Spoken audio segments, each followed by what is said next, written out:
بسم اللہ الرحمن الرحیم۔ آج 20 ربیع الثانی شریف 1446 سن ہجری اور 24 اکتوبر 2024۔ 9 خطے غالباً 2081 مکرمی بروز جمعرات فجر کے درس میں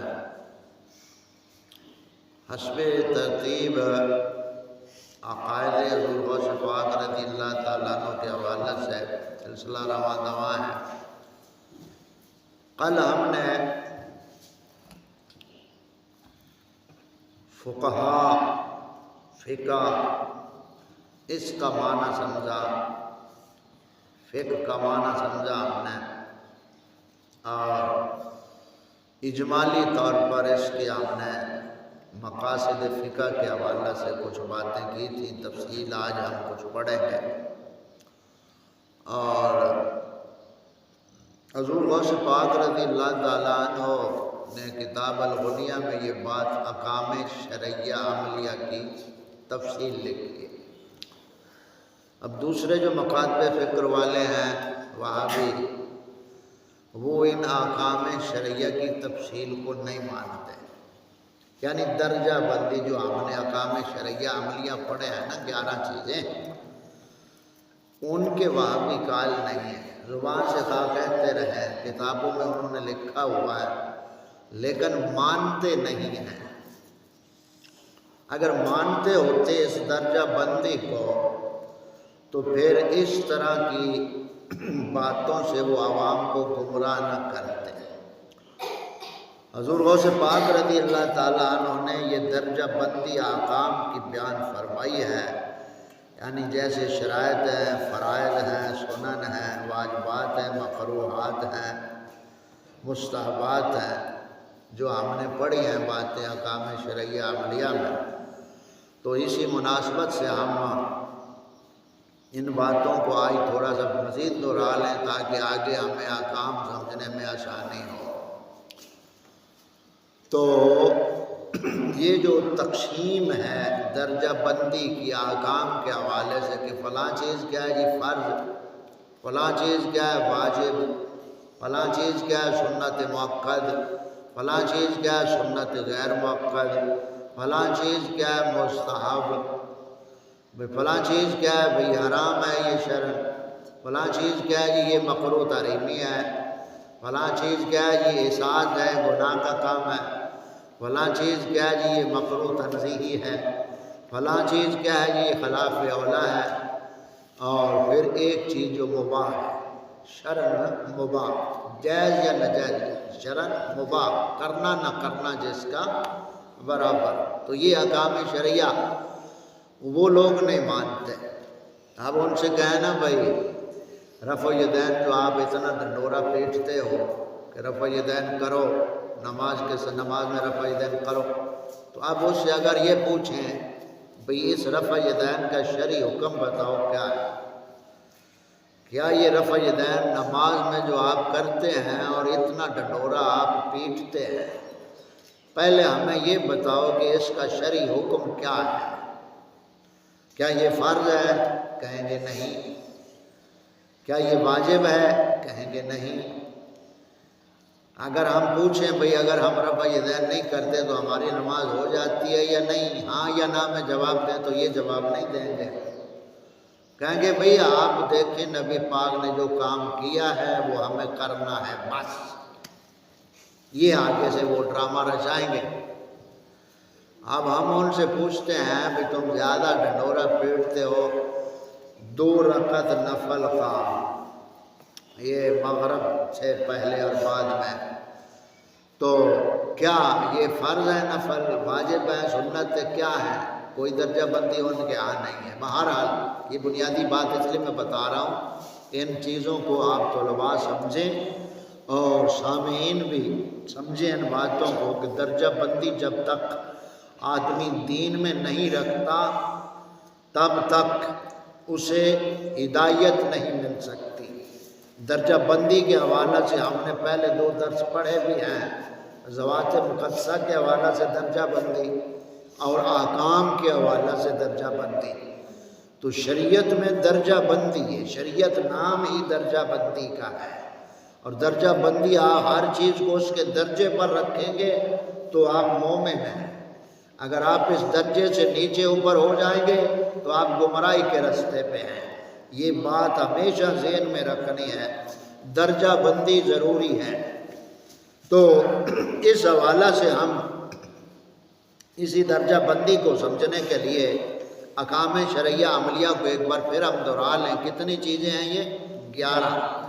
ویسے بھابی اپنے مدرسوں میں یہ تقریباً 16-17 بتاتے ہیں احکام شرعیہ کے حوالہ سے، جو مدرسوں میں پڑھاتے ہیں، لیکن ان درجہ بندی کو مانتے نہیں ہیں، اور مانتے ہیں تو پھر اپنے انداز سے مانتے ہیں۔ اس پس منظر میں ایک وابیوں کا جو بڑا مرکز ہے یہاں مامو کانجڑ میں، وہاں کا جو محتمم ہے وہ ووٹوں شوٹوں میں بڑھ چڑھ حصہ لیتا ہے، اس کا نام عبدالرشید حجازی ہے، گجر ہے وہ۔ بہت عرصہ پہلے ان سے بات بھی موبائل پہ ہوئی تو خیر کوئی جواب تو نہ مل سکا، پھر اس نے اپنے اس محتمم کا نمبر دیا جو وہاں کنجوانی اپنا گڑھ اپنا مامو کانجن میں جو ان کا درس ہے، تو وہاں کا جو جناب مدرس تھا اس کا نام بھی عبدالرشید تھا، اس کا نام بھی عبدالرشید۔ تو اس سے بھی بات ہوئی، تو اس سے جب احکام شرعیہ پوچھے گئے تو اس نے تقریباً 17 بتائے، یعنی جو 4 کی ترتیب ماننے کو تیار نہیں۔ دعویٰ ان کا یہ ہے کہ اہل حدیث کے 2 اصول اطیع اللہ و اطیع الرسول، بس، یعنی بس ہم قرآن حدیث کو مانتے ہیں اور کوئی چیز نہیں مانتے ہیں، یہ ان کا دعویٰ ہے، اور اسی دعوے کی وہ مخالفت کرتے ہیں۔ حالانکہ شریعت کے دلائل 4 ہیں، کتنے؟ 4 ادلہ شرعیہ کتنے؟ 4 قرآن، سنت، اجماع، قیاس شرعی۔ یہ بیٹا ابھی آپ کے لیے باتیں اجنبی سی ہیں، لیکن آپ اچھی طرح ان کو سمجھیں گے، سنیں گے تو یہ باتیں آنے والے وقت میں آپ کو گھر کا ماحول اور اپنا ماحول، زندگی کیسے گزارنی، جب آپ اپنے مقام پہ ہوں گے تب ان چیزوں کا آپ کو اس وقت احساس ہوگا۔ تو یہ 11 چیزیں ان کے ہاں پھر مستحسن بھی ہے، یعنی اچھا کام جو ہو اور بھی اس کے پھر وہ سلسلہ خیر ہو۔ خون کاٹ گیا آخر پہ، اس پہ ہم نے یہی سوال کیا کہ آپ جو دعویٰ کرتے ہیں رفع الیدین کا کہ اتنی حدیثیں ہیں وہ مسروری اور دیگر وغیرہ جتنے بھی ہیں، تو ان کی ایک ہی بولی ہے، بولی ایک ہی ہے سب کی۔ تو سب سے پہلے کیا پوچھا جائے؟ رفع الیدین کا حکم کیا ہے؟ سب سے پہلے کیا پوچھا جاتا ہے؟ حکم۔ کیا حکم پوچھا جاتا ہے۔ کوئی بھی کوئی اعتراض کرتے ہیں، وہ کہتے ہیں جی آپ یہ میلاد مناتے ہیں تو یہ کیوں مناتے ہیں؟ تو اسے پوچھو بھئی آپ اسے کیا سمجھتے ہیں، اور ہم سے پوچھو ہم کیا سمجھ کر کرتے ہیں۔ جب تک عمل کا درجے کا تعین نہ ہو تب تک اس کے خلاف اپنی رائے قائم کر لینا یہ گمراہی ہے۔ تو یہ 11 چیزیں احکام شرعیہ کتنے؟ 11 چیزیں۔ سب سے پہلے کرنے والے کاموں میں کتنے ہیں کام ہیں؟ 5۔ کتنے؟ 5۔ سب سے پہلے کیا؟ فرض، پھر واجب، پھر سنت مؤکد، پھر مستحب۔ اور چھوڑنے والے کاموں میں سب سے پہلے کیا ہے؟ حرام، اس کے بعد اطاعت، اس کے بعد مباح۔ یہ احکام شرعیہ عملیہ ہے۔ تو اسی کے ساتھ ہم آگے اپنے مختصر بات کو ختم کرتے ہوئے مقاصد فقہ جو کل ہم نے کہا تھا وہ ہم نے بتائے تھے اجمالی طور پر مقاصد فقہ 6 ہیں۔ کتنے؟ 6۔ سب سے پہلا کیا ہے کہ فقہاء پر اعتماد ہو، فقہاء پر اعتماد ہو کہ انہوں نے شریعت کی بات ہمیں بتائی، شریعت کے مطابق بتائی۔ تو پہلی بات کیا ہے؟ فقہاء پر اعتماد۔ اب ہم دوسری بات، مسائل جو ہوتے ہیں نا وہ 4 قسم ہیں۔ کتنے؟ 4۔ مسائل کتنی قسم ہیں؟ 4 قسم ہیں۔ پہلی قسم مسائل غیر منصوصہ، مسائل غیر منصوصہ، یعنی وہ مسائل جن کا ثبوت شریعت میں نہیں لیکن شریعت کے ہی اصولوں پر اس مسئلے کو قیاس کر کے اس کا حکم معلوم کر لیا جائے، تو یہ مسائل کون سے ہوئے؟ غیر منصوصہ۔ کیا؟ غیر منصوصہ، یعنی جن کے بارے میں نص موجود نہیں، صراحتاً دلیل موجود نہیں۔ نص کا مطلب دلیل ہوتا ہے، یعنی جن کے بارے میں واضح دلیل نہیں ہے وہ مسائل، وہ کیسے حل ہوں گے؟ وہ فقہ حل کرے گی۔ کیا؟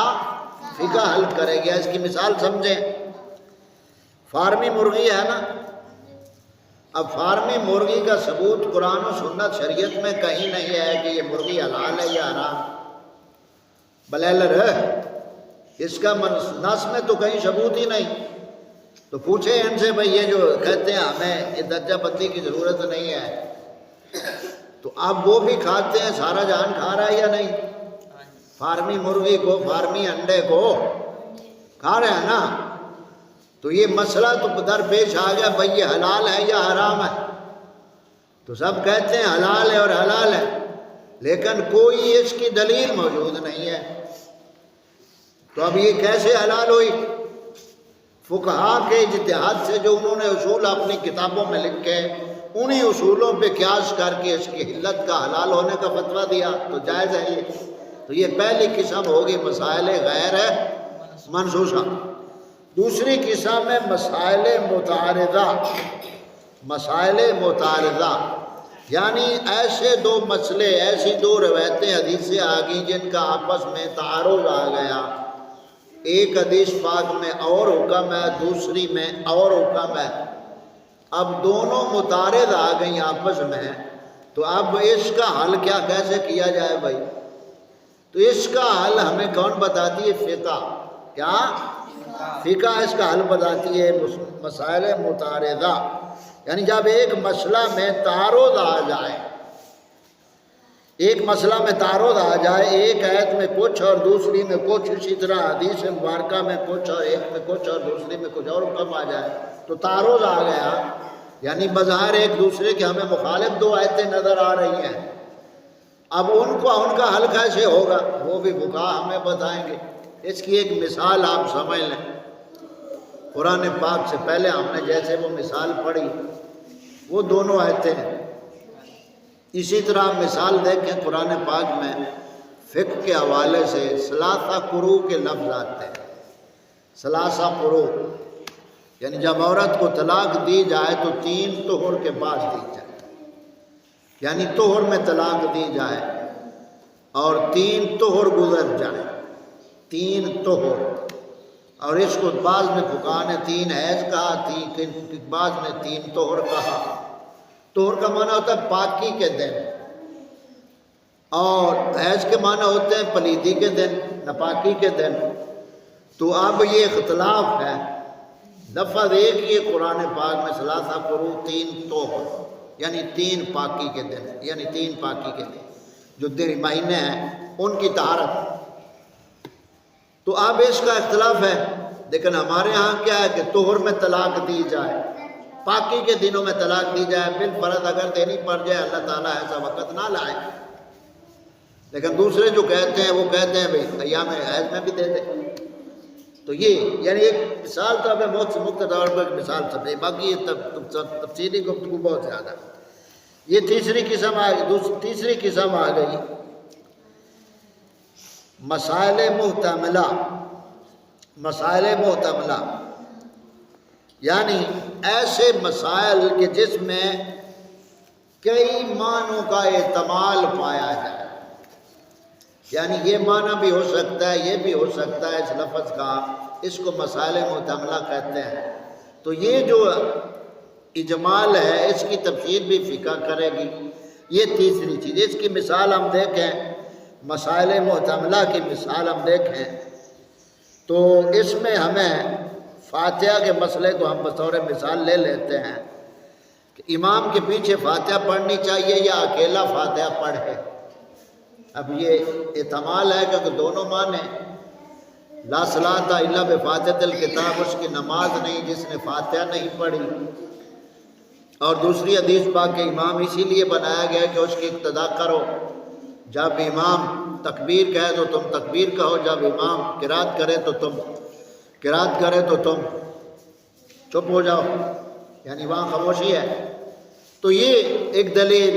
اب آپ ہی کہتے ہیں کہ فاتحہ کے بغیر نماز نہیں ہوتی، وہ کہتے ہیں کہ یہ منفرد کے لیے نہیں، سب کے لیے ہے، یعنی امام آگے پڑھ بھی رہا ہو تو پیچھے آپ کو بھی پڑھنی چاہیے، وہاں بھی یہ کہتے ہیں۔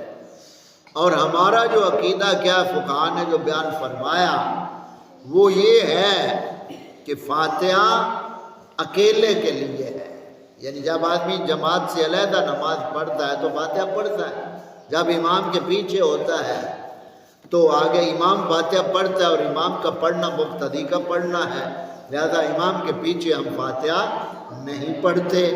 تو اس کا احتمال کا معنی کا واضح پتہ چل گیا کہ اصل میں جو منفرد کے لیے معنی ہے وہ معنی درست ہے کہ مقتدی جب اکیلا ہو تو فاتحہ پڑھتا ہے، امام کے پیچھے پڑھنے کی اجازت نہیں۔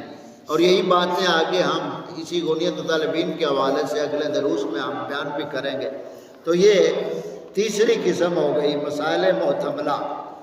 چوتھی قسم جو ہے فقہ کی مسائل مجملہ، یعنی اجمال بتا دیا، تفصیل نہیں بتائی، تفصیل نہیں بتائی کہ یہ یہاں سے یہاں تک، اجمال بتا دیا۔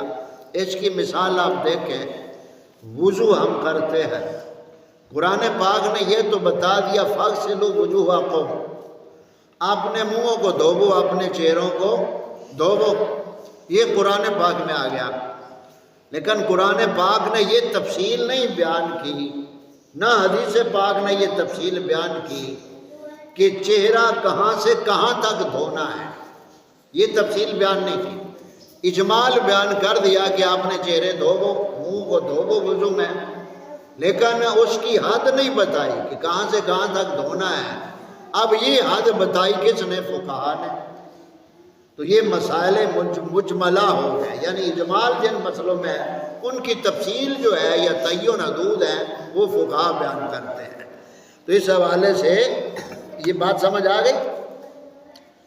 اب اسے سمجھ لیں کہ چہرہ وضو میں کہاں سے کہاں تک دھویا جاتا ہے۔ قرآن پاک میں تو صرف اتنا ہے نا، چہرہ دھوو۔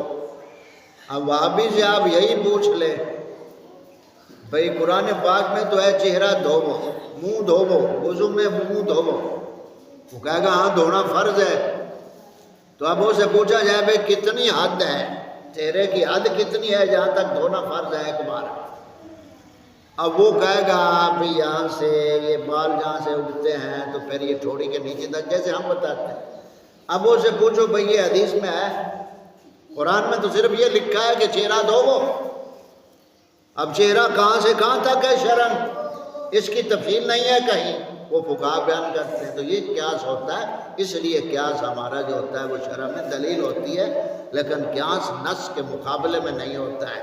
جہاں واضح طور پہ دلیل شریعت کی موجود ہو وہاں قیاس نہیں کیا جاتا۔ یہ بات سمجھ آ گئی؟ تو یہ ہم نے سیکھے مسائل مقاصد فقہ، اور یہ 6 ہو گئے، سمجھ آ گئی؟ تو یہ ہمارا درس جو کچھ تھوڑا سا اگرچہ آج پیچیدہ تھا لیکن جو سننے والے لوگ ہوں گے یا صاحب شوق لوگ یا اس اصول کو پسند کرنے والے جو مسلمان ہیں یا طلباء ہیں، ان کے لیے یقیناً یہ بنیادی اہمیت کی باتیں ہیں۔ آپ کے ذریعے سے ان تک بھی پہنچانا یہ پیغام اللہ تعالیٰ کا یہ فضل ہے، اور آپ طلباء ابھی سے ان باتوں کو سیکھنے کے عادی بنیں گے تو آگے جا کر آپ دین کے اصول آپ سمجھ لیں گے تو آپ پھر شریعت کو سمجھنا آپ کے لیے آسان ہے۔ وہ ماں باپ بھی غور کریں جو اپنے بچوں کو دن رات دین کے رستے کی طرف چلانے کی بجائے اور رستے اختیار کیے ہوئے ہیں۔ اللہ تعالیٰ صدقے حبیب پاک صلی اللہ علیہ وسلم کے ہم سب کو سچا دین اور سنی عقیدہ نصیب فرمائے اور اسی پہ موت عطا فرمائے۔